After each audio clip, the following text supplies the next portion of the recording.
అమ్మవారి విగ్రహం బాగుంది కదా మౌని ఈ సంవత్సరం అయితే. అవును, చాలా బాగా రెడీ చేశారు అమ్మవారి విగ్రహాలని. ఎంత మంచిగా డెకరేట్ చేశారో కదా. కిరీటం కూడా చాలా బాగా రెడీ చేశారు కదా. ఏంటమ్మా ప్రతి సంవత్సరం ఈ పాటికి ఎప్పుడో వచ్చి ఇలా చేయి అలా చేయి నాకు చెప్పేదానివి, ఈసారి ఏమైందమ్మా ఇంత ఆలస్యంగా వచ్చావు? చూడు నీ అలంకరణ ఎంత చక్కగా చేశానో. ఏంటి బాబు ఎవరితో మాట్లాడుతున్నావు? కనిపించట్లేదా? సాక్షాత్తు అమ్మవారితో మాట్లాడుతున్నా.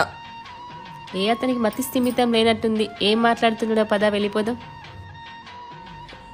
ఏంటమ్మా అలా చూస్తున్నావు? మొత్తానికైతే అలంకరణ ఎలా ఉందో మాత్రం చెప్పట్లేదు కదమ్మా. బాగుందా లేదా? పిచ్చోళ్ళ ఉన్నాడు, దా వెళ్దాం, దా వెళ్ళిపోదాం. పిచ్చోడా?